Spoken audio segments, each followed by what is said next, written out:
करते हैं। You have to be patient enough कि भाई एक मौका मिला है and you have to use it to fullest possible extent. ये बार बार ऐसा मौका नहीं मिलेगा। लास्ट टाइम भी कुछ आई थिंक 61 लोगों का सिलेक्शन हुआ था, तो इस बार भी जो भी इंटरव्यू में आए हैं, you have to make each and every second that you will be spending in the interview count. एक भी सेकंड को ऐसे नहीं छोड़ना है कि you will let it lose कि यार हाँ छोड़ो यार, ठीक है, हो रहा है, सही चल रहा है। अभी अभी मैं किसी से जो लास्ट टाइम की HCS है उनसे बात कर रहा था, तो she told me very perfectly एक चीज की आपको खुद को सेल करना है इंटरव्यू में। until unless you will make yourself sell, तो इंटरव्यू वाले को कुछ नहीं पड़ी है, उनको तो 3 में से एक या 2.5 में से एक बंदा चाहिए। आपको देखना है कि आपके लिए ऐसा कौन सा पॉइंट है कि वो आपका यूएसपी है, एंड वो यूएसपी आपको कहाँ यूज करना है, in your interview, sorry in your introduction. ठीक है, मेरे पास आप सबकी डिटेल है कि कैसे किसने क्या किया है, कहाँ से पढ़ा है, क्या उनकी हॉबी है, लेकिन इनके अंदर के जो माइन्यूट पार्ट हैं वो केवल आपको पता है। मान लो कि किसी ने बॉटनी पढ़ा है ग्रेजुएशन में, या किसी ने जूलॉजी पढ़ा है, तो जूलॉजी में आप हमेशा ये बता सकते हो कि मेरे को हरियाणा के ये 4 ट्रीज हैं या हरियाणा के ये 3 स्पीशीज हैं, उनका एक्सपर्टीज है। वो आपकी यूएसपी है। देश में ये क्लाइमेट चेंज हो रहा है या ये चेंज हो रहा है, उसका मेरा इंटरेस्ट है, मेरा इंक्लिनेशन है, वो मेरी यूएसपी है।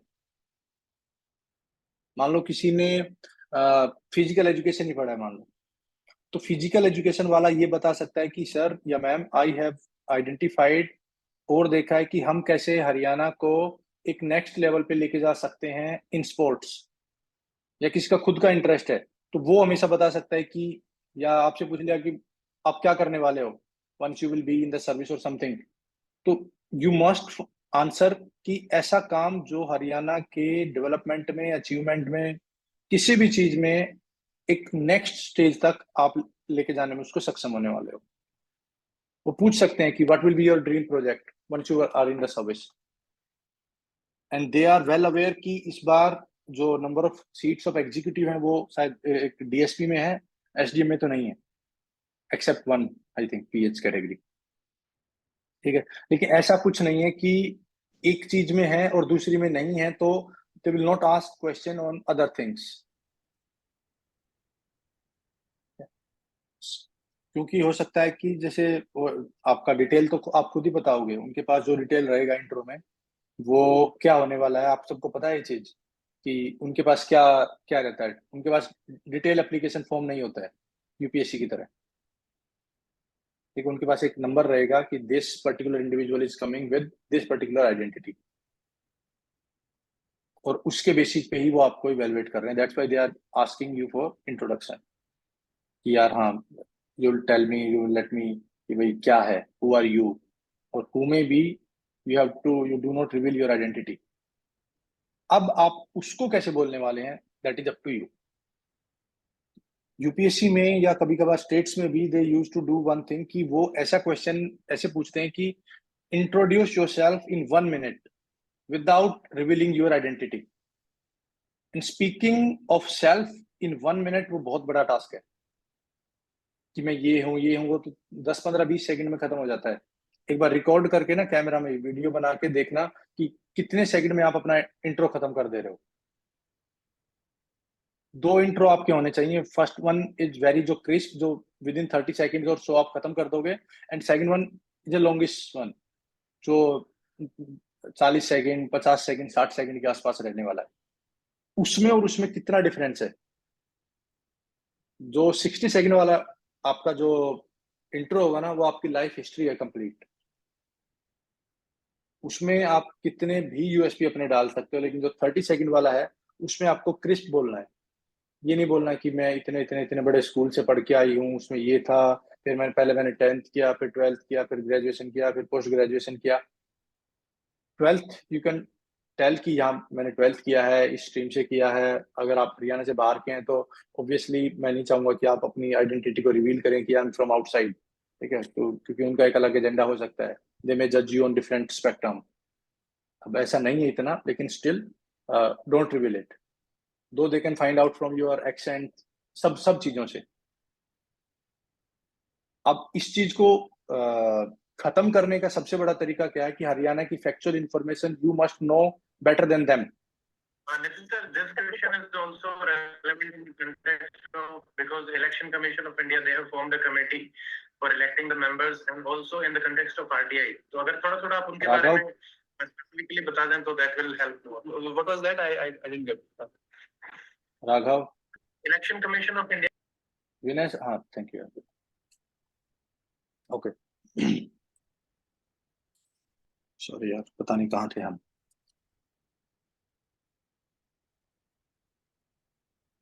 इंट्रो पे हम बात कर रहे थे, इंट्रो क्रिस्प होना चाहिए। अगर आपका 30 सेकंड वाला इंट्रो होगा तो आपको उसमें क्या क्या ऐड करना है, क्योंकि आपको अपनी आइडेंटिटी रिवील नहीं करनी है, तो नॉट नेसेसरली कि आप फुल डिटेल में अपने स्कूल के बारे में बताओगे, ठीक है। अगर कोई सीबीएसई बोर्ड है, हरियाणा बोर्ड है, या और कोई भी बोर्ड है, outside board I won't prefer कि आप उसे बताओ, ठीक है। If you want to highlight कि I am from, I am insider candidate, you can always tell some markers कि pass from that Hisar, Bhiwani, कुछ भी, पास फ्रॉम दैट यूनिवर्सिटी और समथिंग, वो मार्कर आप हमेशा छोड़ सकते हो, क्योंकि उसमें आपकी आइडेंटिटी कहीं रिवील नहीं हो रही है ना। वो इनसाइडर कैंडिडेट्स के लिए, आउटसाइडर कैंडिडेट अगर कोई है तो उनको ये नहीं करना है, उनको अपने मार्कर हटाने हैं। वो बोले कि सीबीएसई बोर्ड, ठीक है, या बोर्ड ओमिट करना है तो ओमिट कर दे board. After passing graduation I came to Delhi, या वट एवर, जहां से भी आपने, sorry, after passing 12th I came to Delhi for graduation, तो वो वहां पे उसको इंक्लूड करे। इनसाइडर कैंडिडेट, अगर आपको ऐसे खेलना है कि I am insider, please prefer me, तो वो उसको दूसरे तरीके से यूज करे। इंट्रो में, इंट्रो में दूसरा पॉइंट आपका क्या होना चाहिए, ऐसा जो आपका यूएसपी है। वो मान लो कि अब ग्रेजुएशन आपने किया, ऑब्वियसली कोई बोलेगा कि I am graduate in engineering, I am BTech, या कुछ भी। अब वो बोलने के बाद तीसरा पॉइंट क्या बोलोगे, या तो आपकी हॉबी होगी, या आपका कोई इंटरेस्ट होगा।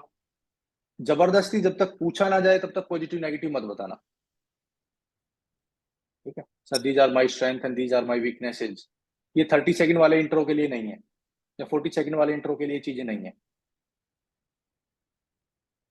क्योंकि ये दोबारा से भी पूछी जा सकती हैं, जस्ट टू चेक कि आपका जो कंसिस्टेंसी है या जो आपका एटीट्यूड है वो अलाइंड है, या उसमें कुछ मिसमैच है। तो थोड़ी देर के बाद दोबारा पूछ सकते हैं कि आपको क्या लग रहा है कि why we should select you. तो फिर आप ऐसी बात बोलोगे जो आपकी पॉजिटिव एस्पेक्ट है, फिर आप उन्हें बोलोगे कि ये मेरे पॉजिटिव है। अगर उन दोनों में कुछ मिसमैच होता है तो फिर इंट्रो में कंसिस्टेंसी और कोहेरेंस नहीं रहती है। वैसा कुछ भी नहीं होना चाहिए इंट्रो में, इंटरव्यू में, कि इंट्रो में आप बोलो आपका इंट्रो में क्या है, कि मेरा स्कूल क्या था, मेरा जो पोस्टिंग का क्या काम है यार, चलो वापिस आते हैं। कि इंट्रो में सबसे पहले आप बोलो कि आपका जो स्कूल कॉलेज, जो भी, जो मिनिमम एक चीज बतानी है, 12th बताओ, 10th बताओ, ठीक है। सब मत बताना 10th ये, 12th ये, फिर मैंने एमबीबीएस किया, फिर मैंने ये किया वो किया। डायरेक्ट ग्रेजुएशन पे आओ। अगर post graduation you find out कि ये कुछ वैल्यू ऐड करने वाली है आपके इंट्रो में, ओनली तब उसको यूज करो। ऐसी कोई भी चीज मत बोलो जो वेस्ट हो, जिसमें कोई वैल्यू ऐड हो ही नहीं रहा। ये आपका इंट्रो, हर आंसर में ये चीज आपको देखनी है। जैसे कई लोगों की आदत होती है ना कि sir these are the following reasons, वो कोई वैल्यू ऐड नहीं कर रहा आपके इंट्रो में, आपके आंसर में। Reasons are, sir the reasons may be, या कैन बी, या should be, must be, simple बोलो, ताकि वो 1 2 3 4 5 में ऐसे करके, वो जो मेंस में आंसर राइटिंग करते हैं ना, वैसा कुछ नहीं करना है। ये 5 चीजें आप बोल दोगे उसमें, तो इंट्रो में भी ऐसे ही करना चाहिए। तो फर्स्ट थिंग हमने बोला कि आपका जो एजुकेशन बैकग्राउंड है वो बताओ। सेकंड थिंग, आपकी हॉबी इंटरेस्ट बताओ, और वो भी आई वुड प्रेफर कि एटलीस्ट एक हॉबी सबके पास होनी चाहिए, एक दो जो आपके पास, आप ऐसी जिसको आप डिफेंड कर सको। और उस लेवल पर होनी चाहिए वो हॉबी कि मान लो आपसे 2-3 डीप क्वेश्चन भी उसमें कोई पूछ ले तो यू मस्ट नो। मान लो किसी की कबड्डी खेलना हो भी है, तो कोई एक बताओ यार, कोई एक हॉबी बताओ, फिर हम उस पर थोड़ा सा एक बात करते हैं, जिसको भी जो लग रहा है कि उसकी ये हॉबी। कोई भी एक एक इंसान बता दो यार। सुप्रीत, एनिमल हस्बेंड्री, ठीक है चलो। अब किसी की हॉबी है एनिमल हस्बेंड्री मान लो। हाँ ठीक है, सिद्धार्थ करते हैं बात। अब एनिमल हस्बेंड्री है और एक सिद्धार्थ बोल रहे हैं कि रीडिंग स्टोरीज है, ठीक है। तो एनिमल हस्बेंड्री में हरियाणा तो वैसे ही इतना फेमस है कि यहाँ का तो स्लोगन ही है animal husbandry until unless you will use that slogan ना, कि देश देश हरियाणा जी दूध दही का खाना। कोई दिक्कत नहीं, आप हरियाणवी बोल दो, क्योंकि ये लैंग्वेज ही ऐसी है जहाँ दूध, अब जित की जगह आप जहां यूज कर सकते हो वर्ड मान लो। अब एनिमल हस्बेंड्री वाले ने ये यूज नहीं किया तो उसके लिए वो कोई एडवांटेज है ही नहीं वो। अब उसको तुम बोल सकते हो कि सर मैं इस स्लोगन को बचपन से जी रहा हूँ क्योंकि ये मेरी हॉबी बन गया।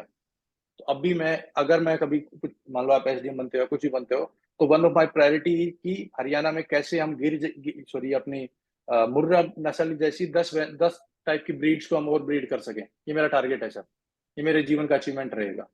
एक कर दें, दो कर दें, पांच कर दें, मैं लोकल यूनिवर्सिटीज को बाहर के साथ एक ऐसा कुछ ऐसा करने की कोशिश करूंगा सर कि हम एनिमल हस्बेंड्री में हरियाणा दी बेस्ट बन जाए।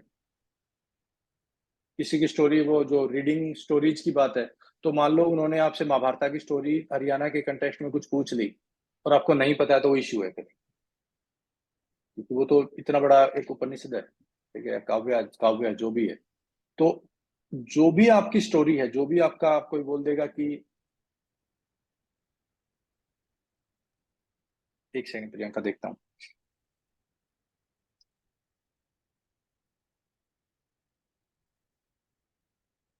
एक सेकंड यार, एक अर्जेंट कॉल है प्लीज।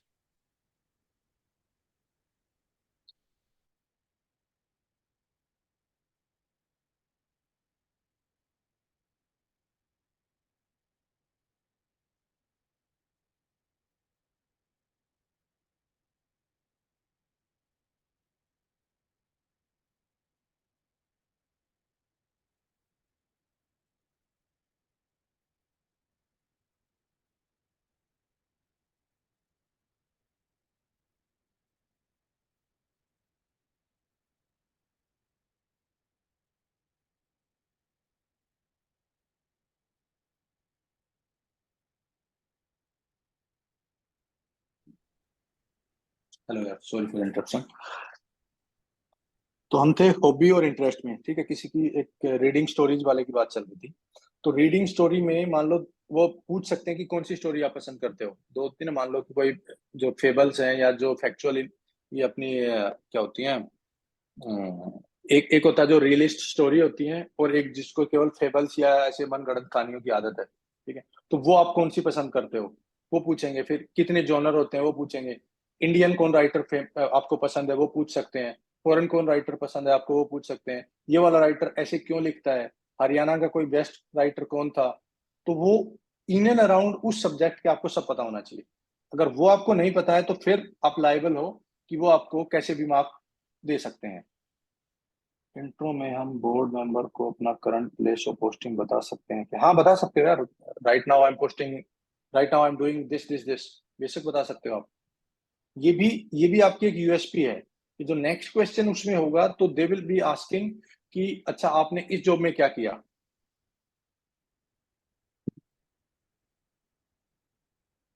फिर वो ये पूछेंगे कि उसके बाद कि अभी आप क्या करना चाह रहे हो, आप इनमें से कौन सी प्रेफरेंस रहेगी आपकी। किसी से जॉब प्रेफरेंस भी पूछा है पिछले 2-3 साल की, जो मैंने ट्रांसक्रिप्ट देखी ना उसमें, कि आपकी जॉब प्रेफरेंस क्या है।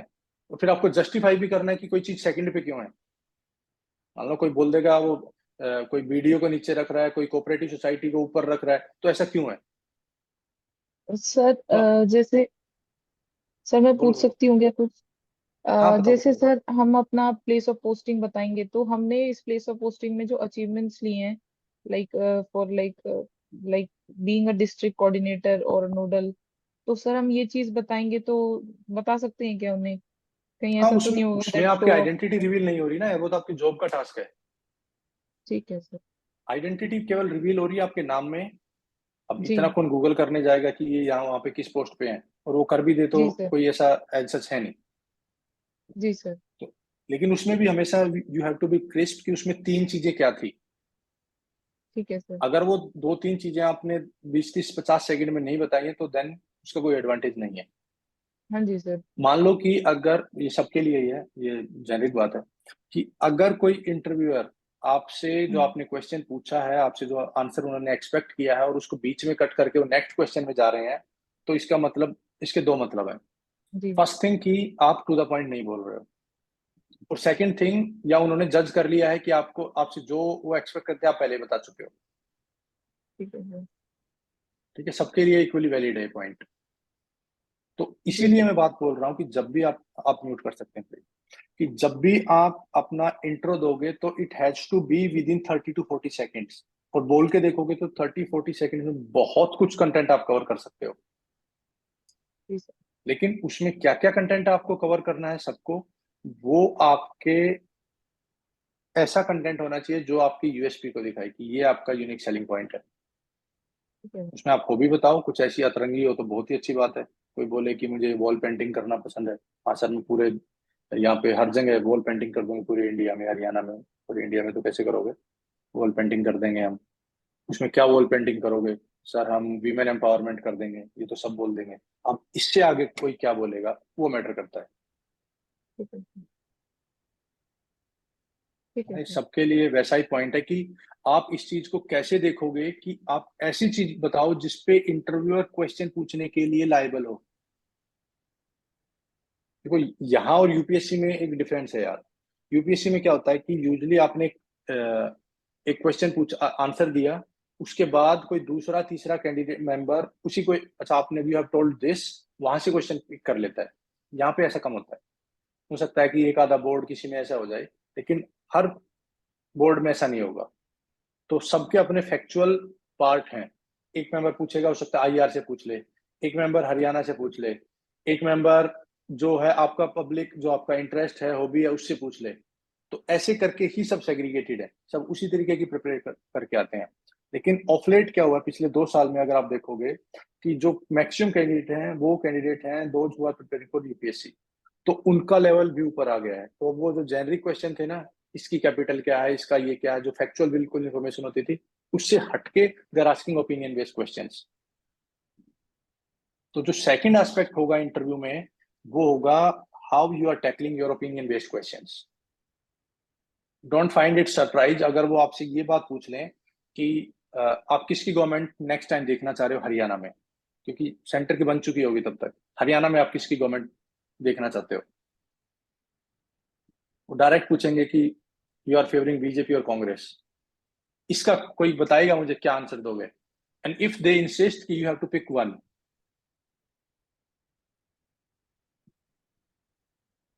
दे कैन इंसिस्ट, ये भी मैं पक्का है। सर बताओ, नाम बताओ पहले फिर। Sir my name is Nitish. Okay, yes Nitish please. Sir primarily ये बोलेंगे कि जो गवर्नमेंट हमें ग्रोथ देश के ट्रांसपेरेंसी फोकस करे, तो इंक्लूसिव ग्रोथ और भाई वो पूछ ही नहीं रहे हैं, वो सिंपल पूछ रहे हैं यू आर फेवरिंग बीजेपी और Congress, home government, which government you want to see, BJP और कांग्रेस, बस ये आंसर देना है। तीसरी बात ही नहीं पूछ रहे हैं। Sir I would like to हाँ बताओ। हाँ, ये वो जो डिप्लोमेटिक आंसर आप सोच रहे हो ना, वो पूछ ही नहीं रहे आपसे। उन्होंने 2 बात पूछी, इधर ए और बी, बस। सर इसमें हम रिफ्यूज कर सकते हैं उनको बताने से, sir my vote is confidential. Vote यार, अब सीक्रेट इंटरव्यू वोटिंग में हो अगर रही। आप कॉन्फिडेंशियल हो जाएगा, ठीक है, तो इंटरव्यू क्या हुआ वो? पब्लिक मैंडेट बड़ा बहाना नहीं चलेगा सर। कोई यार, वो तो बात ही नहीं कर रहे इस चीज की कि क्या है। ये एक्चुअल में ऐसा हुआ यूपी के इंटरव्यू में यार। ठीक है, उन्होंने ऐसा पूछा 2017 के बाद वाला कोई 2019 या कोई ऐसा पेपर था, उसमें उन्होंने डायरेक्टली पूछा कि आप किसकी गवर्नमेंट देखना चाह रहे हो, मतलब आप क्या चाहते हो कि किसकी गवर्नमेंट आए। वही जो अपन नॉर्मल डिप्लोमेटिक आंसर, तो ये हरियाणा में भी हुआ है। हरियाणा में मुझे याद है कि शायद ये 18 वाला एग्जाम था या 17 वाला कोई ऐसा एग्जाम था, उसमें यही क्वेश्चन पूछा है आप कि आपको क्या लग रहा है कि किसी गवर्नमेंट आनी चाहिए, तो वही डिप्लोमेटिक जो आंसर हम देते हैं कि सर वैसी गवर्नमेंट जो ग्रोथ दे, जो एम्प्लॉयमेंट कराए, ये कराए, इक्विटी कराए, वो आंसर दे दिया। फिर दोबारा पूछा कि आपसे जो पूछा उसका आंसर दीजिए। तो ये हरियाणा है, तो देखा है ना कुछ कुछ, ये इंडिया है, ये this is not for normal people, इतने सारे मीम आते हैं, तो यहाँ सब कुछ पॉसिबल है। ठीक है, तो उसी के according you have to prepare. अब मान लो कि आपने बीजेपी बोला, आपने कांग्रेस बोला, कुछ भी बोला, उसके पीछे आपके पास 3 सॉलिड लॉजिक होने चाहिए, मेरा कहने का मतलब ये है। ठीक है, और वो सॉलिड लॉजिक कहां से आते हैं? वो सॉलिड लॉजिक आएंगे आपके डेटा से। अगर आप हवा में बोलोगे तो वो हवा में ही आंसर रहेगा। कोई भी चीज बोलो ऐसे क्वेश्चन में जो बिल्कुल वाहियात हो, उसमें आपके पास डेटा उसको लॉजिक प्रोवाइड करता है। मेरा कहने का मतलब ये है बस। ठीक है, कोई बोलेगा कि अब ओपिनियन बेस्ड क्वेश्चन की बात कर रहे हैं। ओपिनियन है कि आपको क्या लग रहा है कि हरियाणा में इतना अनएम्प्लॉयमेंट क्यों है? इस पे आपका क्या ओपिनियन है?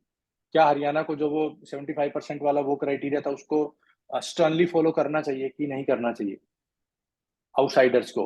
What if they will ask कि क्या हमें इसको एचपीएससी में भी करना चाहिए क्या? और ये यूजुअली ऐसे क्वेश्चन वो पूछते हैं आउटसाइडर से, टू बी फ्रैंक। ठीक है, किसी भी स्टेट का यही पंगा रहता है। तो उस केस में आपका क्या ओपिनियन है, that will matter a lot. तो ऐसे चीजों के लिए ही इंटरव्यू को प्रिपेयर करना है। जो लोग ये बोलेंगे ना interview just for your personality test and all, वो सब मैं नहीं मानता यार उस चीज को। The better you prepare, the more confident you are in the interview specifically. और इंटरव्यू की प्रिपरेशन का सिंपल फंडा है कि जितना, क्योंकि eventually you have to speak, जितना अभी आप अगले 10 दिन में बोलने वाले हो खुद से 4 लोगों के सामने, उतना ही बेटर होने वाला है। ठीक है, सर एक चीज और पूछनी थी थोड़ी सी बताओ इसी यार, से बताओ। रिलेटेड। जैसे आपने कहा ये ओपिनियन वाला क्वेश्चन आ गया और गवर्नमेंट का स्टैंस पूछ लिया, तो सर इसमें एक मतलब इनफॉर्मली मैं आपसे पूछ रहा हूँ कि हमें गवर्नमेंट के साथ ही जाना बेटर रहेगा ना, मतलब कुछ ऐसा बेटर, बिल्कुल बिल्कुल हार्श बिल्कुल बिल्कुल। बोलना। नहीं नहीं, हार से नहीं, मतलब हमेशा आप उसमें यू कैन कोट की critic says this, hmm. Critic says this, critic said that, वो आप बोल सकते हो। ठीक है सर कोई। ठीक है, बिकॉज देखो, जो डेटा है ना वो झूठ नहीं बोल सकता है, डेटा झूठ थोड़ी बोलेगा। सर डेटा में एक्चुअली ये होती है कि दोनों तरफ के डेटा मिल जाते हैं। प्रेजेंट नहीं तो गवर्नमेंट के प्लस में भी मैं बोल सकता हूँ, मैं नेगेटिव में भी बोल दूंगा, फिर वो यार बोलेंगे कि आप अनएम्प्लॉयमेंट के केस में नहीं बोल पाओगे प्रेजेंट गवर्नमेंट के प्लस में ना। हम्म। ठीक है, मतलब मैं हाँ अनएम्प्लॉयमेंट का एक हाँ एग्जांपल था, हाँ बाकी तो हाँ। सब ठीक है। अब रोड लेंथ पे आप बोल सकते हो कि इन्होंने इतना किया, हम्म। बाकी 50 चीजों पे आप बात कर सकते हो, लेकिन अनएम्प्लॉयमेंट के केस पे आप हरियाणा में नहीं बोल सकते हो यार। जी सर। ठीक है, तो उस पे आपके 3-4 पॉइंट होने चाहिए कि why Haryana has stopped in the unemployment rate. ठीक है सर। और सबके लिए मैं, आप यू कैन म्यूट प्लीज, सबको एक बात बता दूं कि इंटरव्यू में one thing must not be reflected from your answers, इधर अर्बन बायस और रूरल बायस। ठीक है ना, जो लोग अर्बन एरिया के होते हैं ना, उनके उनके दिमाग फिर अर्बन प्रॉब्लम्स पे ही घूमते हैं। What are 3 major problems in Haryana? तो उसमें बोल देंगे सर कंजेशन, रोड, ये रोड का, और सीवेज, गांव देखा ही नहीं। तो उस चीज को यू हैव टू टैकल। जो रूरल वाले होंगे वो रूरल प्रॉब्लम्स बता देंगे। तो ऐसे ही जब भी आपसे कोई भी ओपिनियन बेस्ड क्वेश्चन पूछा जाए कि व्हाट आर योर 3 प्रेफरेंसेज, तो एक अर्बन लो, एक सब अर्बन लो, एक रूरल लो, ताकि उन्हें भी लगे कि you are an inclusive person. हो सकता है वो उस चीज को इतनी अच्छे से एक्सेप्ट भी ना कर पाए, लेकिन अगर 4-5 में से एक ने भी इस चीज को एक्सेप्ट किया कि he is an inclusive person, that is well and good. Second क्या रहता है कि कोई भी ऐसी चीज आपके आंसर में रिफ्लेक्ट नहीं करनी चाहिए जो आपको कहीं से भी कास्टिस्ट, रीजनलिस्ट, रिलीजनलिस्ट कुछ भी दिखाए कि ये इसका इस रिलीजन के प्रति, रिलीजन के प्रति कुछ बायस है। ठीक है, इंटरव्यू चाहे कोई भी गवर्नमेंट हो, चाहे कोई भी डिस्पेंसेशन हो, दे ऑलवेज सी कि कोई भी बंदा वो न्यूट्रल आए। उसके बाद वो कैसे रिएक्ट करता है, एक्ट करता है, वो इस, that is the choice of her and his. ठीक है, वो उनका ओपिनियन है कि वो कैसे अपने आप को मोल्ड करते हैं। लेकिन एडमिनिस्ट्रेशन कभी भी ये नहीं चाहती है कि you will B A biased person from the beginning. ठीक है, तो ये चीज आपके आंसर में कहीं पे भी रिफ्लेक्ट नहीं करनी चाहिए एनी हाउ। थर्ड थिंग जो आपके आंसर में रिफ्लेक्ट नहीं करनी चाहिए वो gender biasness. Pro gender bias आप हो सकते हो, एंटी नहीं हो सकते हो। जैसे अब हरियाणा में वो आपसे पूछ लिया what is your opinion on this unmarried, कुछ पेंशन है ना, क्या क्या बोलते हैं उसको, कुछ पेंशन का नाम है यार उसका, मैं स्लोगन भूल गया हूँ कुछ, जो विधुर अनमैरिड पेंशन, मेल है, क्या है? विधुर पेंशन है शायद से। हाँ विडो, ठीक है, तो कुछ विडो पेंशन या कुछ विडो, ठीक है यार, हाँ ठीक है। तो उस पे आपका क्या ओपिनियन है, whether it should be there और not, how to tackle this man, ये भी मैंने ही हो जाएगा थोड़े साल में। इस चीज को कैसे टैकल करना है, इस चीज का पेट्रियार्की पे, इस चीज का फीमेल सेफ्टी पे, इस चीज का सेक्स सिलेक्टिव अबॉर्शन पे, इस पे क्या इम्पैक्ट होएगा? सरकार ने भी इतना नहीं सोचा होगा, लेकिन आपको सोचना पड़ेगा क्योंकि इंटरव्यू है।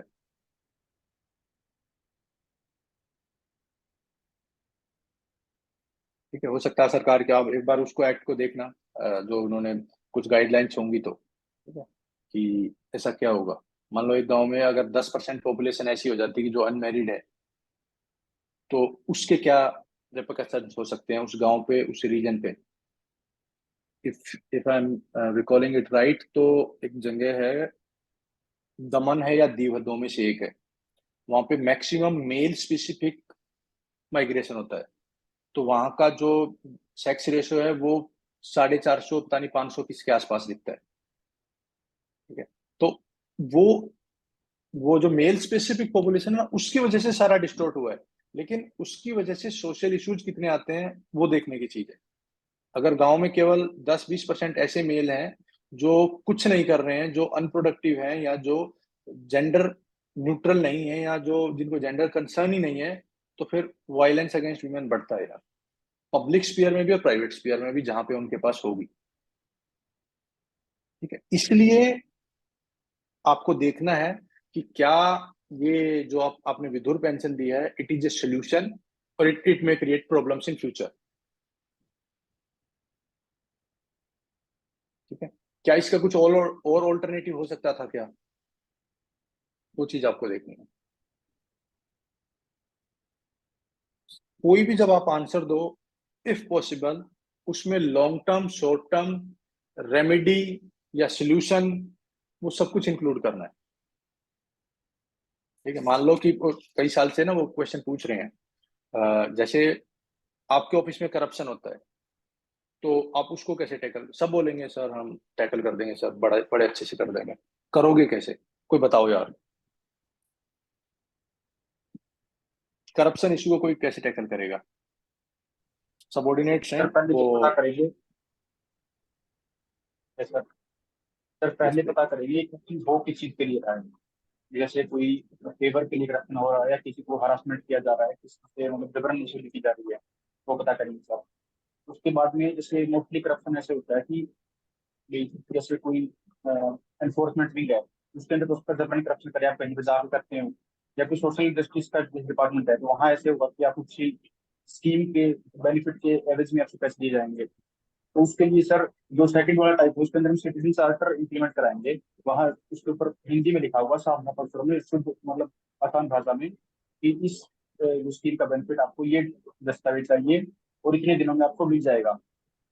इससे सर जो स्कीम देने के लिए पैसे थे वो उनका रुक जाएगा। और अगर उसके नीचे एक ये ऐड करेंगे, अगर आपको कोई भी शिकायत है, कोई आपसे पैसे की मांग करता है या कुछ और आपको परेशान किया जाता है, तो इसलिए आप इस अधिकारी से बात करते हैं, फिर नोडल नोडल ऑफिसर अपॉइंट करेंगे सर ऑफिस में।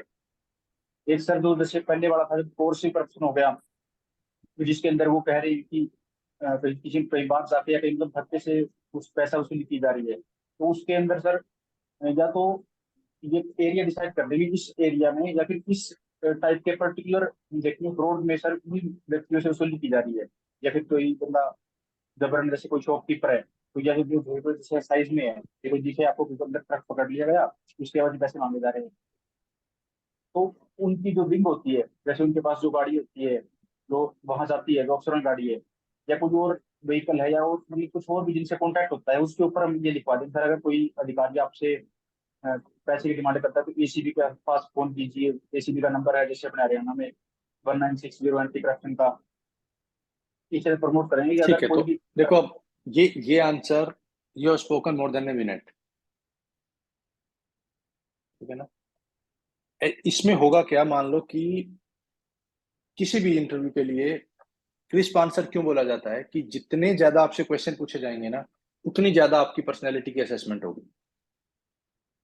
सीधा सा फंडा ये होता, नहीं तो 4 क्वेश्चन पूछ के भी भेज सकते हैं, लेकिन वो हर डायमेंशन से क्वेश्चन इसलिए पूछना चाहते हैं कि ज्यादा से ज्यादा आपको वो एनालाइज कर सके। तो जितना छोटा आंसर आप बोलोगे, उतना छोटा उतना ज्यादा आपके लिए बेनिफिशियल होगा।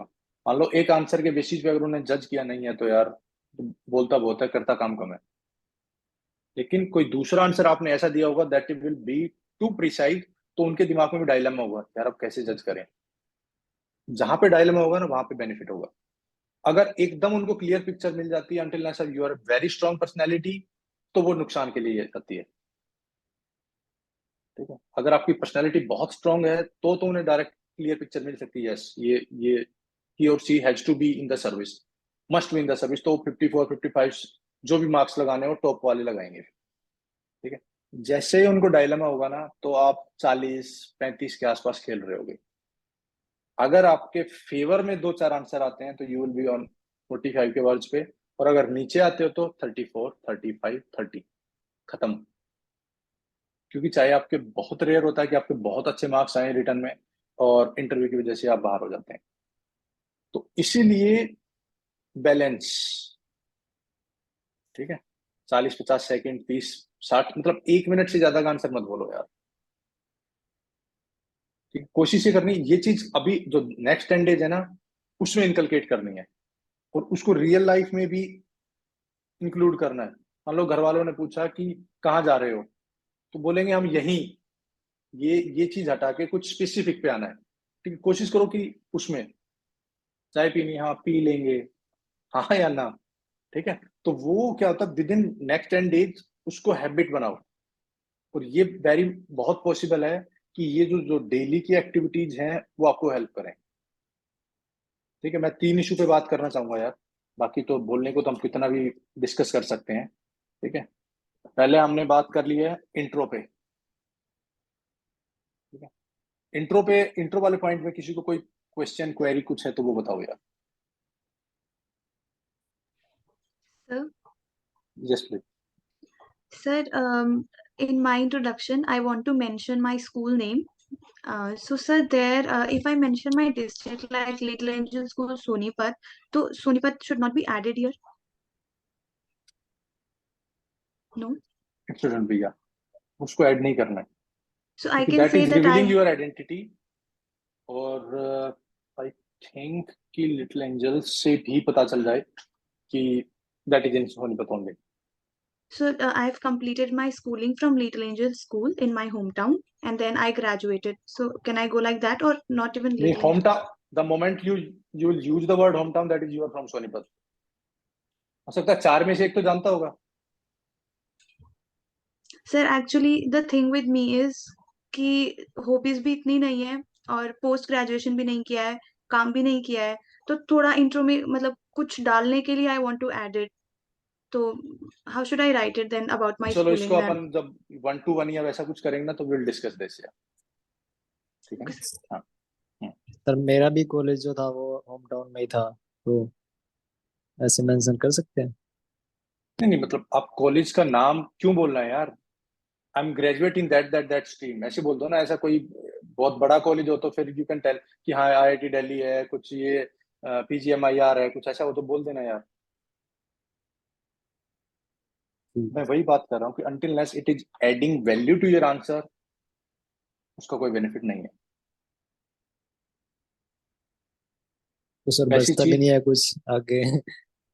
ग्रेजुएशन पोस्ट ग्रेजुएशन हॉबीज बस खत्म। तो बहुत है ना, वो यही चीज तो चाह रहे हैं कि आप केवल उतना ही बोलो जो आपने किया है।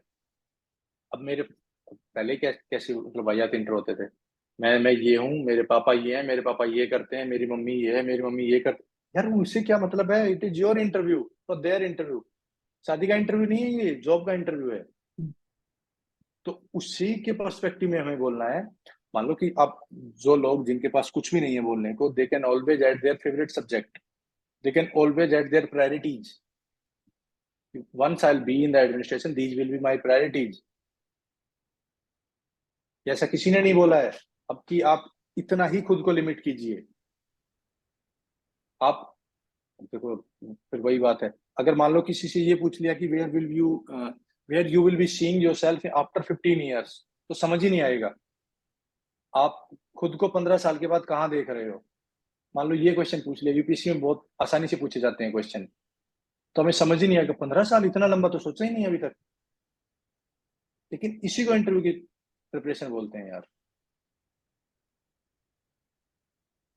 कि आप जो आपका एचआर वाला एस्पेक्ट है उसको भी आपको स्ट्रॉन्ग करना है। What are your hobbies, what are your positive points, what are your weakness, what are your fear factors, कुछ भी जो स्वॉट एनालिसिस करना हो खुद का करना है, कर ही लेना, स्ट्रेंथ, वीकनेस, अपॉर्चुनिटी, थ्रेट्स, ठीक है, सबके सब एक बार की कहीं ना कहीं इंटरव्यू में काम आ जाएगा वो।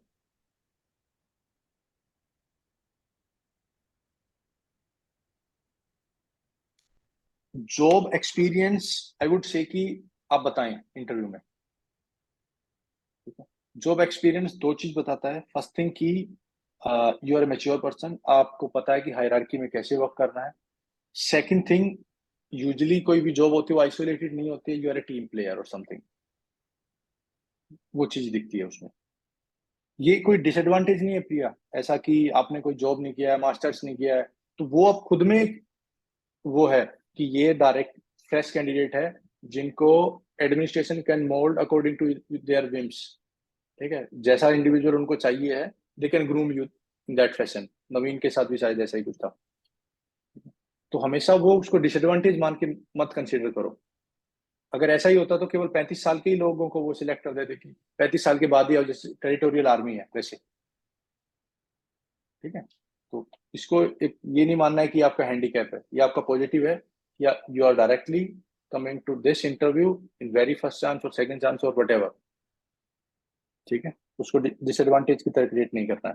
तो एजुकेशन बताओ, अपना हॉबी इंटरेस्ट बताओ, जॉब एक्स अगर आपके पास है तो कुछ वो बताओ। हॉबी इंटरेस्ट में आप एजुकेशन का इंटरेस्ट बता सकते हो, कोई जेनरिक इंटरेस्ट बता सकते हो, आपका कोई फ्यूचर में आपका आइडिया है वो बता सकते हो, ठीक है। अब यहाँ पे एक थ्रेट क्या है इस साल, मान लो आपने कुछ बता दिया कि, वैसे तो कर ही सकते हो इन योर पर्सनल कैपेसिटी, मान लो आप बोल रहे हो कि मेरे को फीमेल एजुकेशन पे काम करना है, तो दे विल से कि नहीं एसडीएम की तो जॉब ही नहीं है, लेकिन in your personal capacity you can do this work after getting settled. जैसे यूजुअली ये होता है ना कि लोग मिनिस्टर्स को बोलते हैं या इनको बोलते हैं कि आप एक गांव अडॉप्ट कर लो, सर मैं अपने गांव का स्कूल अडॉप्ट करने वाला हूँ, ये मेरा आइडिया है, मैं 4 लोगों को पढ़ाने वाला हूँ, ये मेरा आइडिया है। उसको तो कोई मना नहीं कर सकता ना कि आप अपनी पर्सनल कैपेसिटी में काम नहीं कर सकते। अब क्यों नहीं कर रहे हो? अब भी कर रहा हूँ सर, लेकिन इकोनॉमिक कंस्ट्रेंट है, जॉब की कंस्ट्रेंट है, उसके बाद वो नहीं रहेंगे, ठीक है। तो ये हुआ हमारा इंट्रो पे बात। सेकंड थिंग, एक चीज को जरूर देखना यार, हरियाणा है, पेट्रियार्की हर जगह विजिबल होगी, छोटे से छोटे लेवल से बड़े के बड़े लेवल, ठीक है। हो सकता है वो हिडन हो, तो 4-5 चीजें आपको करनी है खुद से। विमेन रोल इन फैमिली कैसे चेंज हो रहा है, ये चीज दिखाने के लिए कि यस पेट्रियार्की की जो रूट्स हैं they are not that strength, अभी इतनी स्ट्रॉन्ग नहीं है, they are getting shallower day by day. कैसे फैमिली में फीमेल का रोल चेंज हो रहा है, विमेन कैसे सोसाइटी में एज ए पब्लिक रिप्रेजेंटेटिव कैसे चेंज हो रहा है, कैसे पंचायत में जो पंचायत पति वाला एस्पेक्ट था वो चेंज हुआ है। शायद सीरियल भी आया, किसी ने देखा भी होगा, किसी का इंटरेस्ट भी होगा, हो सकता है किसी बोर्ड मेंबर का भी इंटरेस्ट हो, कि how far you can rate Panchayat as a depiction of reality और समथिंग, पूछ सकते हैं वो, ठीक है। तो जो पंचायत पति का जो कंसेप्ट है उसको भी देखना। फिर जो एमपी एमएलए में रिजर्वेशन का जो जो जो बिल एक्ट बना है, उसको उसके ऊपर भी आपके व्यूज होने चाहिए, आपको क्या लगता है वो होना चाहिए कि नहीं होना चाहिए। फिर नेक्स्ट पॉइंट आपसे पूछा जा सकता है कि आपको क्या लग रहा है कि जो जो आपका एचपीएससी है इसमें फीमेल स्पेसिफिक रिजर्वेशन होना चाहिए क्या, पूछ सकते हैं वो। ये चीजें ओपिनियटेड हैं। ओपिनियटेड का मतलब है कि आपका कुछ आइडिया होगा, उसको आपको बताना है, अब वो idea that should not be extreme, हाँ सर नहीं होना चाहिए, हाँ सर बिल्कुल होना चाहिए। आज की कंडीशन देखो, डेटा करो, स्टडी आपके पास हो, slowly gradually you can add और ओमिट थिंग्स किसी भी चीज में, ठीक है। ऐसा ही एक क्वेश्चन बार बार मतलब आपसे कोई बोल रहा है क्या? एक क्वेश्चन आपसे पूछा जा सकता है, sexual harassment at work place. ये वो है केस स्टडी कि आप एक पर्टिकुलर डिपार्टमेंट के हेड हैं and then sexual harassment at work place होता है, तो how you will respond to that fact. Legal dimensions आपको पता होनी चाहिए कि क्या एलसीसी क्या होती है, जो आईसीसी क्या होती है, दोनों चीजें, ठीक है। वो कितनी फ्रूटफुल है कितनी फ्रूटफुल नहीं है, एक बार देख लेना प्लीज, ठीक है। कौन हेड होता है, एसडीएम हेड होता है, डीएम हेड होता है, ये चीजें लीगल डायमेंशंस, ठीक है। फिर कोई कभी भी, वही मैं बोल रहा हूँ ना कि कभी भी 100% यस या 100% नो पे नहीं आना है। दोनों चीजें आपको देखनी है कि पहले तो ये कि जो ये करंट इंसिडेंट है ये हुआ क्यों है, और एंड में ये कि ये जो ऐसे इंसिडेंट है ये फ्यूचर में कैसे ना हो, that has to be in your answers. जब भी आप कोई करप्शन का केस होगा, वायलेंस अगेंस्ट वीमेन का केस होगा, कोई भी ऐसा केस आपके कहीं पे भी हो, कोई पोस्को का केस होगा, तो आपको ये चीजें दोनों देखनी कि करंट को कैसे सोल्व करेंगे जो इश्यू चल रहा है, और फ्यूचर में कैसे हम प्रिवेंट करेंगे कि ऐसा कोई भी इंसिडेंट ना हो। ये दोनों चीजें आपके उसमें आनी चाहिए, ठीक है। अब हमेशा एलिगेशन की ग्रेविटी को समझना है, ये कोशिश करनी है आपको, ये अपने आपके आंसर्स में ये चीजें आनी चाहिए कि as an member of ICC या आईसीसी के मेंबर होने वाले हैं आप ज्यादा से ज्यादा, या कोई नोडल ऑफिसर होगा आईसीसी का, ही और she has to look into the gravity.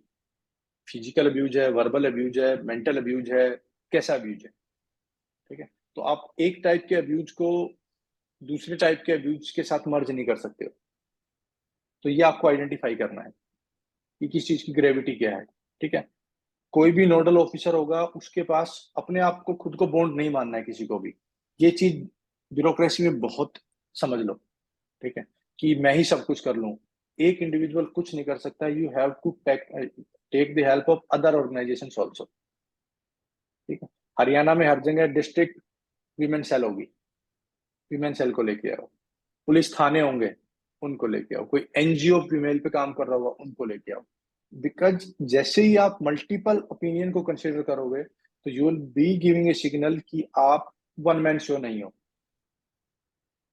ठीक है। आप लोगों के ओपिनियन को मानते हो, सोचते हो, पूछते हो, और जो ब्यूरोक्रेसी होती है जो उसमें ये ओपिनियन इंपॉर्टेंट होता है, ठीक है। अगर आपको याद हो सरदार वल्लभ भाई पटेल ने एक बात बोली थी कि I do not want the yes mans, ठीक है। मैं ब्यूरोक्रेट्स वही है जो नो बोलना सीखे, हाँ तो सभी बोल रहे हैं, लेकिन रियल आदमी वो होगा जो सच्चाई बताएगा कि नो, ठीक है। तो इसलिए मल्टीपल ओपिनियन लेके ही हम कोई आईसीसी में कोई डिसीजन लेंगे। इंडिविजुअल होगा उसकी आइडेंटिटी को हम रिवील नहीं होने देंगे, जिसके खिलाफ एलिगेशंस हैं, दीज आर मियर एलिगेशंस, अभी तक वो फाइनल प्रूव नहीं हुए हैं। तो ये एलिगेशंस जब तक प्रूव नहीं होते तो पूरा जो इंसिडेंट है उसको हम कोशिश करेंगे कि that incident will remain an isolated event, बाकी चीजों पे उसका इम्पैक्ट ना हो, ठीक है।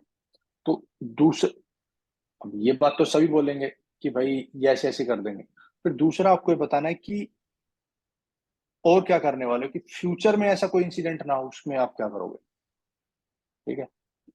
ऑफिस का प्रीमाइसिस है, आपको पता है कि यार हाँ कोई डीएसपी आ गया, मान लो पुलिस किसी को डीएसपी की पोस्ट देके उन्होंने पूछ लिया कि आपके पुलिस स्टेशन में ऐसा हो गया, तो आप क्या करोगे। तो ऑब्वियस है कि जो भी पब्लिक एरिया है वहां पे आप सीसीटीवी कैमराज लगाओ, और ये चीज वेल डॉक्यूमेंटेड है कि जैसे ही आपको लग रहा है कि ये चीज आप यू आर अंडर वॉच, तो आपका बिहेवियर ऑल्टर हो जाता है। देखे ना कैमरा आप जैसे ही आता है तो लोग कैसे ऑल्टर हो जाते हैं, तो वही चीज कि the moment you you have the fear कि yes someone is watching you, तो आपका बिहेवियर ऑल्टर हो जाता है। तो ऐसे ही करना है, ठीक है। फिर ग्रीवेंस रिड्रेसल का आप पोर्टल बना दो, मान लो कि आपको लग रहा है कि यहाँ पे कोई लेटर नहीं डाल रहा है, कोई देख लेगा, तो आप ऑनलाइन कुछ कर सकते हो, ऑनलाइन हेल्प नंबर डाल सकते हो, उसको तो कोई नहीं छेड़ सकता है ना। जो आपकी आईसीसी की मीटिंग है उसको हर मंथ आप करो, हर हर उसमें क्या बोलते हैं कि हर 3 महीने में करो, क्वार्टर पे करो। आप फाइंड आउट करो कि क्या आईसीसी वर्क कर भी पा रही है कि नहीं कर पा रही है, उनका इंटरेस्ट भी है कि नहीं है। ठीक है, कोई नोडल ऑफिसर आपको डेजिग्नेट करना पड़ेगा। तो इन सभी चीजों को यू हैव टू डू। ऐसा ही केस करप्शन का भी है। करप्शन में भी until less proven guilty, all these things are allegation, जब तक किसी ने गलत लगाई हो। ऐसे ही सेक्सुअल हरासमेंट के केस में हो सकता है कि गलत एलिगेशन हो, टू सीक रिवेंज और समथिंग। तो जो करप्शन का केस है उसमें भी हमें ये चीज देखनी है कि उसको कैसे आप टैकल करने वाले हो। क्या आपने जो आपके प्रोसेसेस हैं उनको ऐसा बनाया है कि वहां पे कोई करप्शन का चांस ही ना हो। आप हमेशा हरियाणा को कोट कर सकते हो जिसमें उन्होंने कुछ ऑनलाइन कर दिया ना, 100+ सर्टिफिकेट्स आप घर से बैठ के कुछ अप्लाई करके ले सकते हो। तो सरल ऐसा हो सकता है कि हम क्या सुगम है ना, सरल सरल सरल प्रोसेस। सरल हो, सरल हो, तो सरल के साथ। तो क्या हम हमेशा बाकी चीजों में ऐसा प्रोसेस नहीं कर सकते क्या? कि जो करप्शन कब होता है, जब पब्लिक का और गवर्नमेंट ऑफिशियल का एक उनका जब मीटिंग होता है तब। तो क्या हम उसको लिंक को ब्रेक नहीं कर सकते क्या? टेक्नोलॉजी को लेके आओ बीच में, उस इंटरफेस को ही खत्म कर दो। अभी भी मान लो 10, 20, 30, 50% ऐसा काम चल रहा है कि उन लोगों को खुद आना पड़ रहा है वो अपने सर्टिफिकेट कलेक्ट करने। आप 5 रुपए लेके और ऐसा नहीं कर सकते कि सर्टिफिकेट आपके घर ही पहुंच जाएगा एट डोर स्टेप। मान लो जो दिल्ली वाला था कि सभी चीज एट योर डोर स्टेप, इसमें भी इंडिविजुअल जाता था। लेकिन आप ऑनलाइन अप्लाई करो, सब आपका फोटो वोटो वही होगा और जो सर्टिफिकेट है आपके घर पहुंच जाएगा, कुरियर हो जाएगा, कुछ भी हो जाएगा। किसको पड़ी है कि वो आजकल जब अमेजन गांव तक जा सकता है, फ्लिपकार्ट गांव तक जा सकता है, तो गवर्नमेंट गांव तक क्यों नहीं जा सकती है? एक पीपीपी के साथ ट्राई करे, कुरियर गांव तक जाते हैं तो कुरियर से भेज दे, क्या नुकसान है उसमें? लोगों को ही क्यों आना कलेक्ट करने कि हाँ ये 100 रुपए दो तब ये सर्टिफिकेट दूंगा? समझ रहे हो ना? तो आपको प्रोसेसेस को भी स्ट्रीमलाइन करना है, लेकिन ऐसा नहीं कि आप सारी प्रोसेसेस को स्ट्रीमलाइन कर दोगे। कुछ प्रोसेसेस ऐसी रहेंगी जो आपके बियॉन्ड रीच हैं, उसके लिए आप हमेशा रेकमेंड करोगे, डीएम को बोलोगे या किसी और ऑफिशियल को बोलोगे, या हायर अथॉरिटी सेफ वर्ड रहता है कि हायर अथॉरिटीज को बोलोगे आप उसके लिए कि इस प्रोसेस में ये लूप होल है, if will try to rectify it तो ये करप्शन रुक जाएगा। तो ये प्रिवेंटिव स्टेप्स हुए। फिर क्यूरेटिव स्टेप, क्यूरेटिव क्या होंगे भाई? आपने कुछ एंटी करप्शन हेल्पलाइन बना दी है, कुछ आपने अपने जो जो डेमो इंडिविजुअल्स उनको लेके आए, उनसे आपने डेमो करके देखा कि क्या प्रोसेसेस में करप्शन है कि नहीं है। वो ऐसा आप ऐसा नहीं करना कि 1 साल में एक बार 4 लोगों को नकली फेक बना के भेज दिया है। हर 3 महीने में एक बार करके देखो यार, लोगों को बदलो, देखो कि क्या हमारी प्रोसेसेस में करप्शन है कि नहीं है। थर्ड पार्टी ऑडिट कराओ चीजों का, सब कुछ पॉसिबल है। कितने सारे ऑफिस ऐसे हैं जो आजकल ऐसे सर्टिफाइड होंगे कि इस ऑफिस में करप्शन नहीं होता है। आईएसओ सर्टिफिकेशन ले लो, क्या हम ऐसा कोई सर्टिफिकेशन बना नहीं सकते क्या ये ऑफिस करप्शन फ्री है? सब कुछ पॉसिबल है यार। इट्स अप टू यू कि आप उन चीजों को कहां तक लेके जा सकते हो। तो प्रिवेंटिव हुआ, क्यूरेटिव हुआ, ठीक है। फिर उसके बाद अगर आपको कुछ करना है कि फिर अवेयरनेस कराओ, जो लोग आते हैं उनको इन्वॉल्व करो, जो आपके ऑफिशियल्स हैं उनको इन्वॉल्व करो।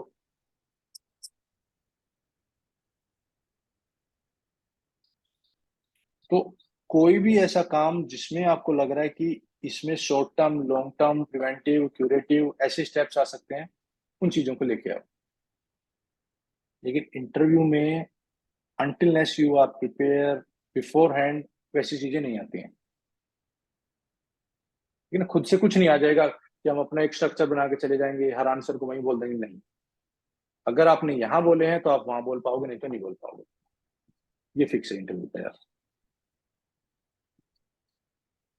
अगर इस पे ध्यान नहीं दिया तो बड़ा इशू होता है फिर। ठीक है, क्यों? क्योंकि किसी भी इंटरव्यूअर के पास इतना टाइम नहीं है कि वो आपकी कहानी को सुनेगा। द मोमेंट वो आपकी कहानी को सुनने लगेगा ना, तो बस फिर बचता ही कुछ नहीं है उसके पास भी करने को, तो कहानी पे ही उसका मन लगा रहेगा। और इंटरव्यू में जैसे ही आप कहानी सुनाने लगे, मार्क्स 30 के पास आ जाएंगे, क्योंकि सब्सटेंस नहीं रहेगा तो कहानी के तो मार्क्स इतने ही है। तो हमने फर्स्ट थिंग इंट्रोड्यूस का देखा, फिर हमने देखा कि आपका जो एसआरटी है, जो सिचुएशन है, उसमें आपको कैसे करना है। देखो, अब ऐसा ही केस क्या हो सकता है कि अब कोई डीएसपी के लिए जाएगा, तो उस केस में एक और सिचुएशन क्या है कि वायलेंस को कैसे कंट्रोल करना है।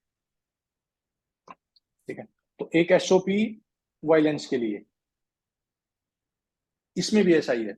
जो इस बार जो फार्मर एजिटेशन था, वो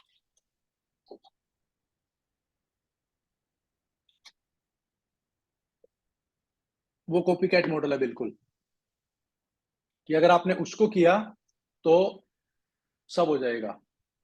ठीक है, तो सबसे पहले क्या करना, आपका information network that has to be strong. सबसे पहले आपके पास जो एडमिनिस्ट्रेशन है उसके पास इंफॉर्मेशन आनी चाहिए कि ऐसा ऐसा कुछ लोग प्रीएम्प्ट कर रहे हैं कि हम दिल्ली चलो ऐसा वाला कुछ करने वाले हैं, या कोई भी वायलेंस हो की उम्मीद है कि ऐसा कुछ होने वाला है। प्रीएम्प्शन सबसे पहले होगा, क्योंकि लोगों के पास आपस में जो इंफॉर्मेशन नेटवर्क वो इतना स्ट्रॉन्ग नहीं होता, लेकिन गवर्नमेंट के पास information network has to be strong. एक एजेंसी नहीं तो दूसरी एजेंसी कोई ना कोई ये इंफॉर्मेशन दे। जैसे ही आपके पास ये ऐसा कुछ होने वाला है, तो second aspect is to reach out, कि आप उस केस में कोई भी एडमिनिस्ट्रेशन इंडिविजुअल, वो लोकल लीडर्स के पास, लोकल रिलीजियस लीडर्स के पास, एमएलए एमपी, कोई भी ऐसा फोरम जहां पे जाके आप अपने अपनी बात को बोल के और लोगों को जो उनके ग्रीवांसीज हैं उनको रिड्रेस करके और इस कंफ्लिक्ट को बचा सकते हो, that you have to do. Second aspect. Third aspect, मान लो कि अब भी नहीं मान रहे हैं, दे आर वेल एडमेंट, तो उस केस में you have to make sure कि वो जो उनका डेजिग्नेटेड प्लेस है वहां पे ना जाए। उसके लिए आप उनको बार बार, जैसे पंजाब से किसान हरियाणा में आ रहे थे तो पहले उनको पंजाब के बॉर्डर पे ही रोका, फिर अंबाला में रोका, फिर करनाल में रोका। You have to filter out the system, कि जो इवेंचुअली पहुंचे वहां पे 10-20% लोग ही पहुंचे।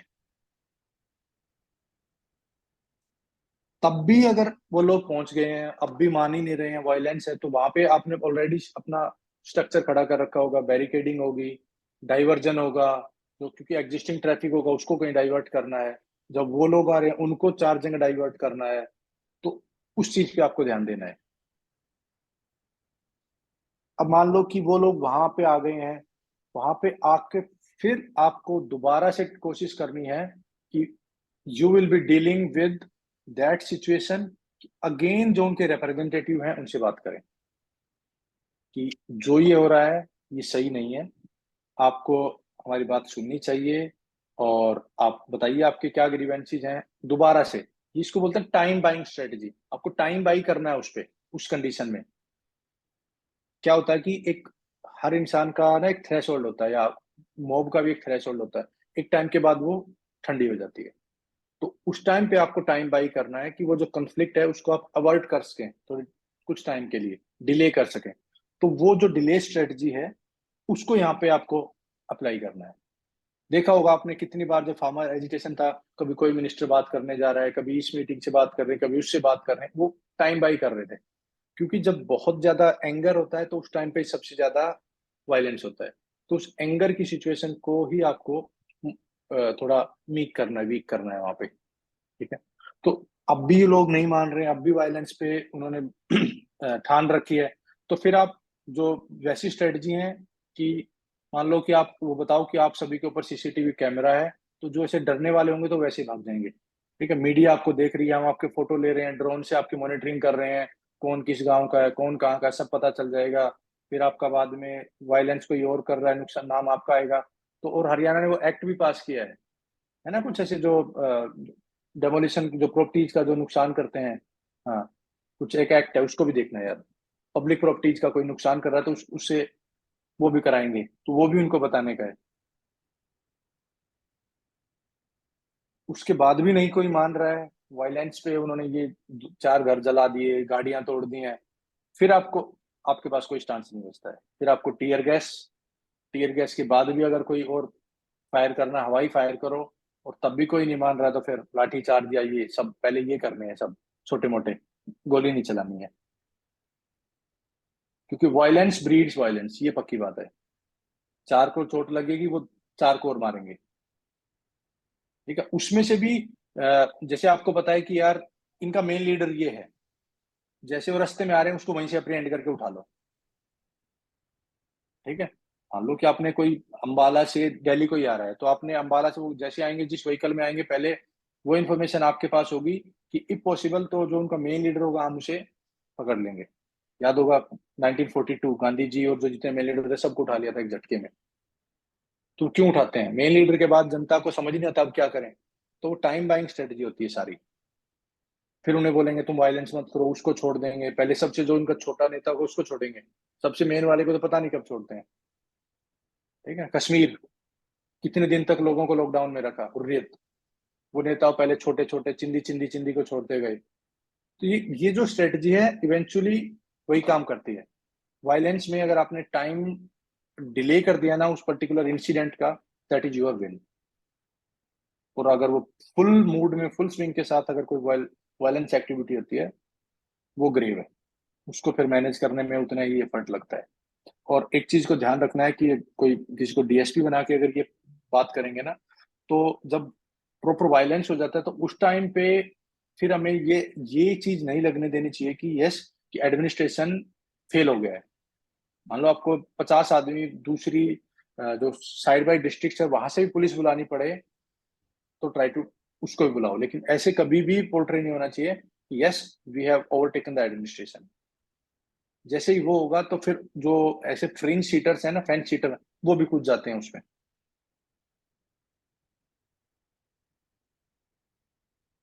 ठीक है। तो ये हमने किया एसओपी की बात। ऐसे ही दूसरे एसओपी भी आपसे कोई भी कुछ भी पूछ सकता है, ये बना दिया आपको, लिकर स्कैम हो रहा है, उसमें उसमें कैसे करोगे, या और कुछ, कोई जो भी आपकी जो जितनी पोस्ट है सब पे कुछ ना कुछ पूछ सकते हैं, ऐसे ही कोई भी क्वेश्चन जनरेट करके वो। अब लास्ट पॉइंट है हॉबीज का। तो हॉबी में क्या करना है, मैंने बताया आपको, जो डब्ल्यू एस फैमिली वाले हैं ना, व्हाट, कोई बोलेगा कि मान लो मेरी पेंटिंग हॉबी है, ठीक है, तो व्हाट, क्या पेंटिंग, कैसी पेंटिंग, कौन सी पेंटिंग, किस कलर से पेंट करते हो, कहाँ करते हो, कैनवस पे करते हो, पेज पे करते हो, आईपैड पे करते हो, आपका फेवरेट पेंटर कौन है, किससे आप इंस्पायर हुए, हरियाणा में कौन है, इंडिया में कौन है, वर्ल्ड में कौन है, उसकी क्या बात अच्छी लगती है, आपको और क्या सीखना है, कहाँ से सीखा। तो ये व्हाट, व्हेन, व्हाई, वेयर, कब से शुरू किया, कौन आपका टीचर है, क्या इसमें गुरु शिष्य परंपरा चलती है, बहुत सारी ये जो चीजें हैं वो सब आपको पता होनी चाहिए किसी भी हॉबी के। तो सबसे पहले what, why, when, where, how much time you are devoting it, don't you think कि आपको वेस्ट करता है, इसका क्या यूज करोगे एडमिनिस्ट्रेशन में, ये वाली चीज जरूर देखना। दो चीजों का, first thing your education background in you will be using in administration, and second thing your hobby and interest, वो आपके लिए कैसे बेनिफिशियल है and how you will use it in administration. ये दो चीजें जरूर देखना है। हॉबी में जितना डेप्थ में पढ़ोगे, ऐसा जरूरी नहीं है कि वो आपसे क्वेश्चन पूछे ही पूछे, लेकिन अगर पूछते हैं तो उस हर बॉल पे सिक्सर लगना चाहिए जो आपकी हॉबी से है। अगर उसमें आपने प्रिपेयर नहीं किया फिर अच्छी बात नहीं है। और लास्ट पॉइंट है जो आपको प्रिपेयर करना है, I would say IR. IR उनका one of the favourite area है। ये कंफ्लिक्ट यहाँ चल रहा है, ये इस न्यूज में ये हो रहा है, इस न्यूज में ये हो रहा है, वो जैसे ही इलेक्शन खत्म होंगे सब इलेक्शन इलेक्शन इलेक्शन की न्यूज चलेंगे अगले 15-20 दिन तक, जब तक सरकार नहीं बनती। तो इलेक्शन कहाँ से कौन एमपी था अपने अपने रीजन से पूछ लेंगे, मोदी जी कहाँ से लड़े, जो मेन नेता है वो उन्होंने कहाँ से वो किया था, पार्टिसिपेट किया इलेक्शन में, ठीक है। इलेक्शन कमीशन ऑफ इंडिया का क्या रोल है, सही था, बायज था, क्या था, इलेक्टोरल बॉन्ड इतना बड़ा बवाल बना था, इलेक्टोरल बॉन्ड के बारे में सब पढ़ना है। क्या लग रहा है आपको, what is your opinion on electoral bond. तो ऐसे ही चीजें इंटरव्यू में आएंगी, इससे बाहर कुछ ऐसा नहीं है कि वो कुछ रॉकेट साइंस पूछेंगे कि हाँ नासा ने ये भेजा इसका कुछ बताओ, you can say any day कि नहीं पता है सर। लेकिन ये पूछ लिया कि हरियाणा में 10 सीटें थी, तो 10 सीटों में कौन कौन जीता, वो आंसर अगर आप नहीं दे पाए तो गलत है, वो आपको देना है। तो कौन जीता और कौन हारा, ये दोनों चीजें आपको पता होनी चाहिए।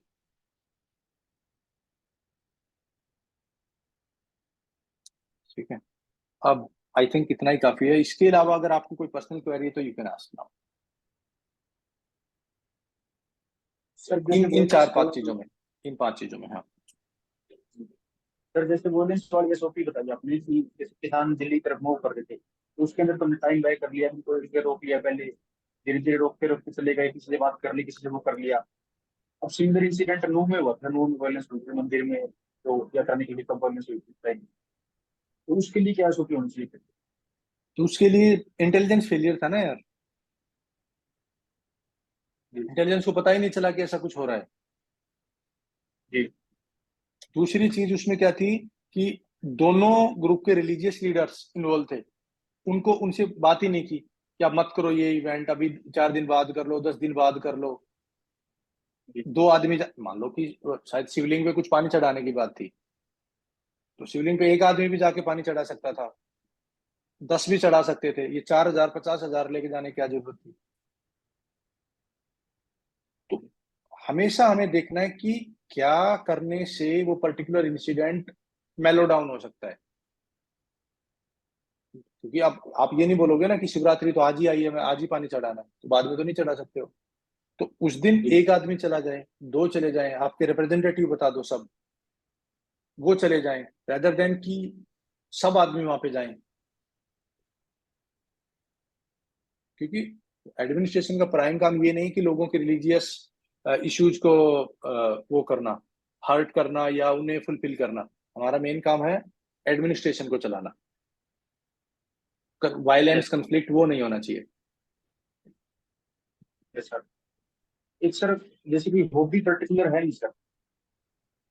पहले ये सबके लिए है यार, देखो जिसको ये लग रहा है ना कि उनकी कोई हॉबी नहीं है, वो शांति से बैठे, सुबह से शाम तक अपने पिछले वीक का ना चार्ट बनाए कि उसने क्या किया, उसमें से कहीं ना कहीं तुम्हारी कोई ना कोई हॉबी निकली आएगी। अभी हमने खुद को ऐसे आंख बंद करके ना सोचा ही नहीं कि क्या करते हैं हम। देखो 2-3 टाइप की हॉबी नहीं होनी चाहिए। कोई बोले मेरी रील देखना हॉबी है, भाई वो कोई हॉबी नहीं होती है। ठीक है, कोई दूसरा एक और भी पता नहीं, ऐसी वाहियात और थी कोई हॉबी, मुझे याद नहीं आ रही है। तो ये कोई हॉबी नहीं हो सकती है। ठीक है, ये है टाइम वेस्ट जो लोग करते हैं वो। उसमें अगर आपको सुबह से शाम तक में भी कुछ समझ नहीं आ रहा है, फिर हम बात करें। ठीक है, आप 7 दिन का चार्ट बना के देखो, आपको पता चलेगा कि इस फ्री टाइम में मैंने क्या किया। ओके। उसमें आप घर वालों के साथ बैठने से लेके, कोई एनिमल हस्बेंड्री कर रहा है, कोई गार्डनिंग कर रहा है, कोई खाना बना रहा है, कोई कुकिंग कर रहा है, कोई बुक पढ़ रहा है, कोई न्यूज़पेपर पढ़ रहा है, न्यूज आर्टिकल सुन रहा है, यूट्यूब पे ब्लॉग देख रहा है, कुछ भी देख रहा है, वो सब हॉबी है एक्सेप्ट रील। ठीक है, तो ये बात। Hello, sir. Sir, हाँ I hello. have one question. Can we write anchoring as a hobby?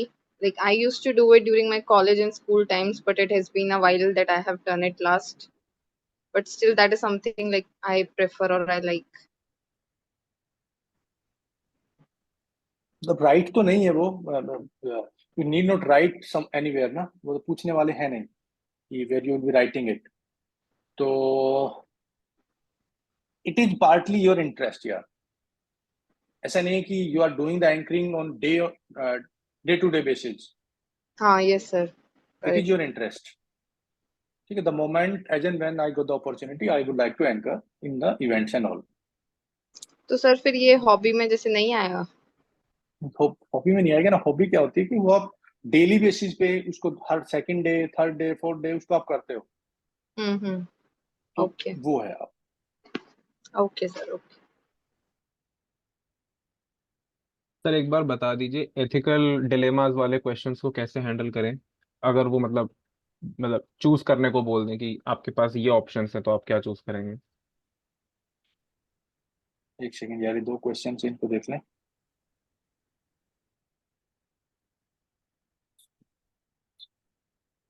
हम बोल सकते हैं नेट क्वालिफाइड, बिल्कुल नो इशू, उसमें कोई इशू नहीं है। विपासना मेडिटेशन को एज ए हॉबी, हाँ बता सकते हो विपासना को, क्यों नहीं। अब वो हर 15 दिन में कोई नहीं करता, लेकिन हर 1 महीने में 2 महीने में करते हैं लोग विपासना जाते हैं, लेकिन हाँ मेडिटेशन तो करते होंगे पर्सनली।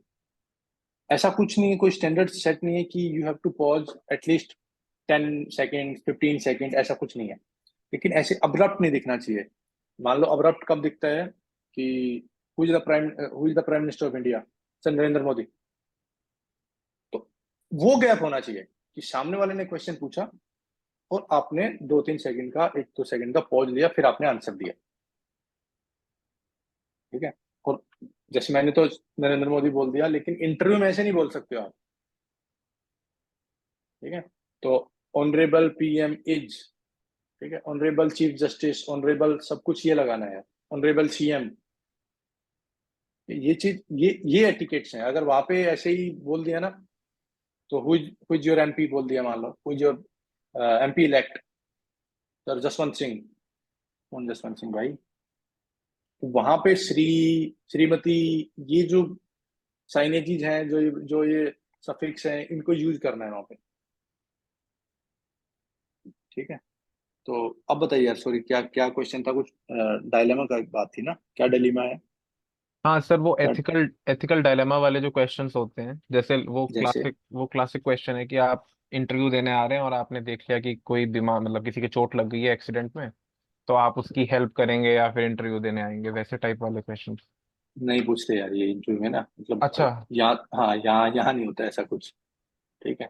और देखो अब उस केस में भी you have to be practical कि एट बेस्ट आप क्या कर सकते हो। अगर आपके पास बहुत ज्यादा टाइम है, ठीक है, तो आप किसी रिपोर्ट कर सकते हो किसी को, मान लो आपके कोई साथ आया है, वो उसको कैरी कर सकता है। थर्ड, आप पुलिस को बता सकते हो, एम्बुलेंस को बुला सकते हो, उस टाइम पे ये काम कर सकते हो, क्योंकि आपकी प्रायोरिटी कुछ और है।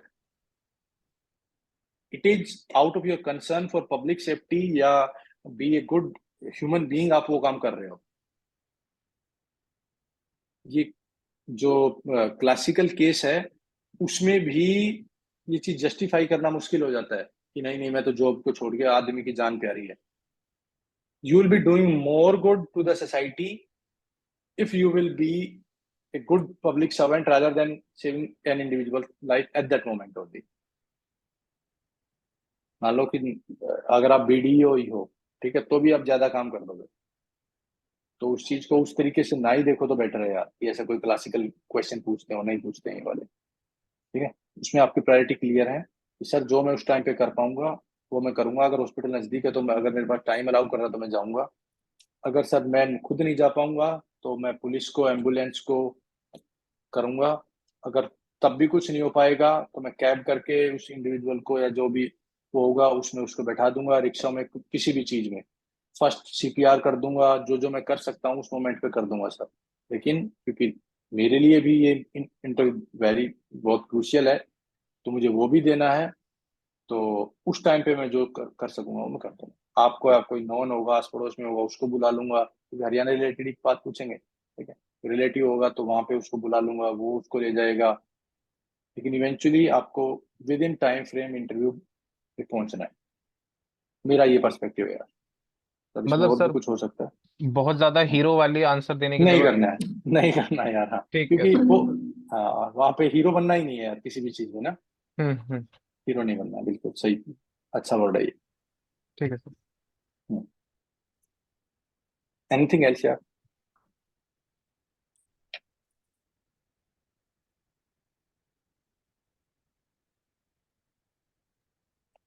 Sir, ठीक है, in our हाँ बताइए। introduction itself, can we end it something like that I want to work specifically for women or physically handicapped people? मतलब इंट्रोडक्शन में ही स्पेसिफिक हो सकते हैं या फिर इसकी नीड नहीं है? अगर जैसे मान लो प्रिया ने ये बोला कि मेरे पास बोलने के लिए कुछ है नहीं, 4 स्टेटमेंट ही हैं, मैंने ये हम्म किया ये किया ये किया, खत्म, ठीक है। अगर आपके पास नहीं है तो आप डायरेक्ट ये वर्ड यूज ना करके, ठीक है, तो आप बोल सकते हो कि sir once I will be in administration my priorities will be apart from the government work, ये मेरी मेन प्रायोरिटी रहने वाली है। मतलब आप ये नहीं बोल सकते हो कि मेरी केवल यही प्रायोरिटी है, ओके। ठीक है, कि भाई अगर मेरे को मान लो कि 9 से 6, 9 से 5 के काम के बाद अगर मुझे कुछ टाइम मिलता है मेरे मैंडेटेड वर्क के अलावा, तो my I will be doing these things. Okay, okay, तो sir. आपको मान लो कि मैंडेट कुछ और मिला है, आप ईटीओ लगे हो, तो भाई आप कहाँ से फिजिकल हैंडीकैप के लिए काम करोगे? Okay, sir. ठीक है. जी। एनी अदर क्वेश्चन, क्वेरी कुछ यार? नहीं तो फिर खत्म करते हैं सेशन को।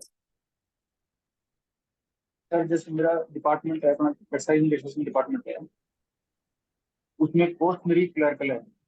मुझे क्या मतलब अब ये होना चाहिए ईटीओ का रोल, मतलब कि डेप्थ नहीं मतलब होनी चाहिए, मुझे जनरल काम चल जाएगा। नहीं, दोबारा बताओ यार, ईटीओ का रोल? ये मुझे मतलब इतना डीप होना चाहिए अभी, अब ईटीओ कैसे क्या स्पेसिफिक उसमें जीएसटी के बारे में। नहीं, उसका उसका पता तो होना चाहिए यार, जीएसटी का, उन चीजों का। मान लो आपसे आप जैसे बोलोगे कि ईटीए, तो पूछेंगे कितना टैक्स, कितना रेवेन्यू हरियाणा को आता है, तुम्हें क्या लग रहा है हरियाणा डेट में है? नहीं, ये ओवरवाइज स्पेसिफिक डाटा तो जैसे कलेक्शन करते हैं वो कर ले, लेकिन जो particular detail of portal like ऐसा कुछ जो पूछ मतलब सकते उनका ही हैं, काम होता पूछ सकते हैं कि वो बोल देंगे हम जीएसटी पोर्टल चेंज हो रहा है, अगर उन्हें पता होगा तो। ठीक है। है। एक ही कुछ यूनिफाइड पोर्टल बना रहे हैं, आपको क्या लग रहा है बेनिफिट होगा नहीं होगा, जीएसटी 6 साल में क्या अचीवमेंट है, वटेवर जितने साल हुए हैं, तो उनकी क्या अचीवमेंट है, क्या नहीं है, पूछ सकते हैं। आज तक का मान लो आपने कितने ऑफिसर्स के साथ काम किया, बेस्ट कोई था, क्यों है, कैसे है? जो जॉब वाले उनके लिए ये क्वेश्चन भी पूछ सकते हैं, आपका बॉस क्यों था वो बेस्ट? ठीक है। सबसे पूछ सकते हैं कि कोई अच्छा एडमिनिस्ट्रेटर बताओ जो आपको लग रहा है, उसकी क्या क्वालिटी आपको अच्छी लगी, क्यों लगी? बिल्कुल, रोल मॉडल। Anything else?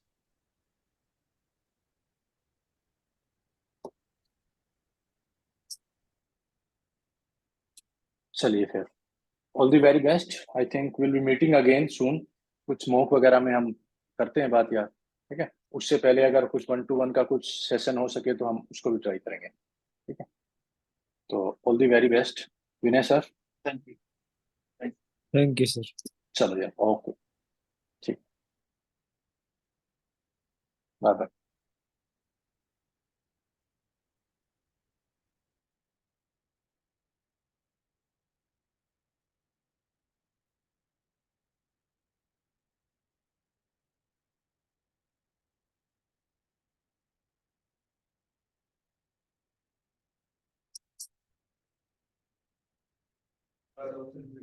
एक सेकंड।